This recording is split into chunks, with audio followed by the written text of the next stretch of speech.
क्या आप ईश्वर को भी पकड़ सकते हैं? ईश्वर को नहीं पकड़ा जा सकता। मैं अभी ईश्वर शब्द पर व्याख्या नहीं करूंगा, पर ईश्वर को नहीं पकड़ सकते। पर समस्या ये है कि मन बिना पकड़े रह नहीं सकता। मन को बिना कुछ पकड़ाए जिंदा नहीं रखा जा सकता।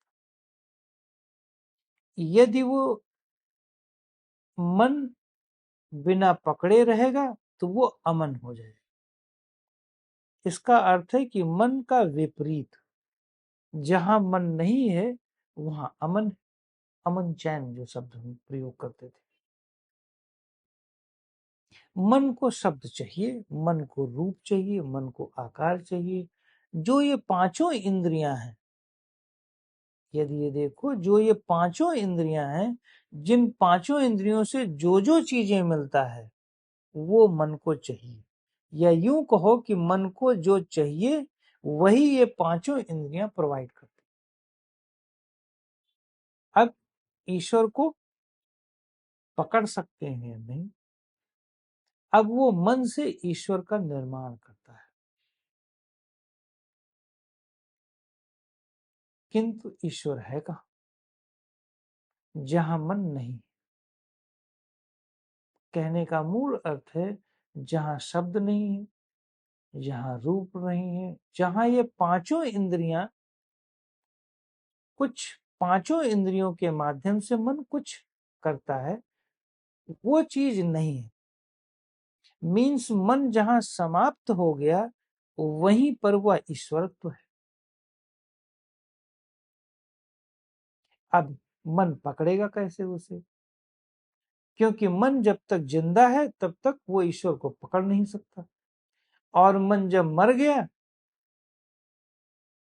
तो अब ईश्वर मौजूद है, ईश्वर तो मौजूद है। अब पकड़ने और पकड़ा पकड़ाई के जो खेल कर रहे हो उसकी जरूरत ही खत्म।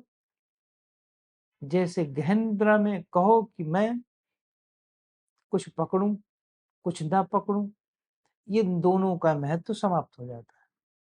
उसी तरह मन जब समाप्त हो जाता है, अमन में चला जाता है, तो पकड़म पकड़ाई थोड़ी ना होती है। ईश्वर को पकड़ कैसे सकते हो? मन किसको पकड़ेगा? अमन को पकड़ेगा। मन अमन को नहीं पकड़ सकता। मन एक ऐसी स्टेट को नहीं पकड़ सकता जहां शब्द नहीं, क्योंकि मन शब्दों का निर्माण कर रहा है। या यूं कहो कि शब्दों मन के द्वारा शब्दों का निर्माण किया जा रहा है, पैदा किया जा रहा है। यदि वो शब्दों को पैदा करने में हेल्प कर रहा है तो मन उसी को पकड़ेगा जो रूप रंग और शब्द है। तो ईश्वर को भी वो शब्दों तक सीमित कर देता है। यदि वो ईश्वर को शब्दों में सीमित कर देगा, रूप में सीमित कर देगा, तो वो ईश्वर कहाँ रहा?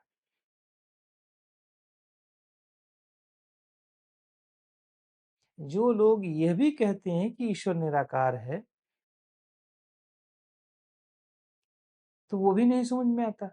निराकार का मतलब कि उसमें आकार नहीं, पर वो एग्जिस्ट कर रहा है। एग्जिस्ट कर रहा है पर वो आकार नहीं। कोई ऐसी वस्तु है जो एग्जिस्ट कर रही है और आकार नहीं। मान लो ये आसमान है। आसमान का मतलब खाली स्पेस है। हमने इसको खाली स्पेस कहा है मात्र, पर क्या ये खाली स्पेस है? नहीं।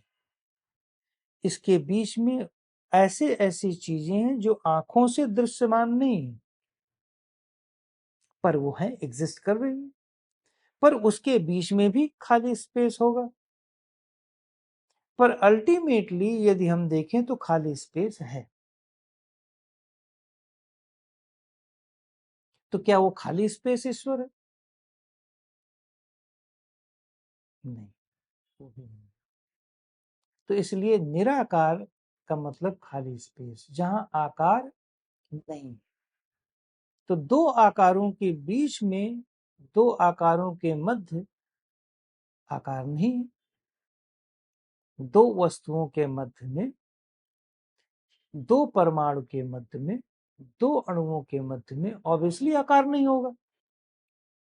तो आकार तो ईश्वर नहीं है, ये तो कंफर्म है, क्योंकि वो सीमित नहीं है।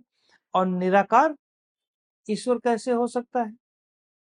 क्योंकि दो आकारों के बीच में वो है, दो अणुओं के बीच में वो है।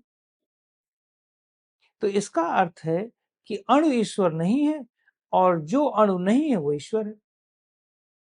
तो ईश्वर की सर्वमान्य सत्ता की हर जगह मौजूद है, वो खंडित हो जाती है। इसीलिए जहां से ये दोनों, यूं कहो कि जिसे ये इन दोनों का बोध हो रहा है वो ईश्वर है। जिसे इस निराकार और आकार दोनों का बोध हो रहा है वही ईश्वर है। समाधि में इसी का ज्ञान होता है। इसी को कहते हैं अहम ब्रह्मास्मि, मैं ही ब्रह्म हूं।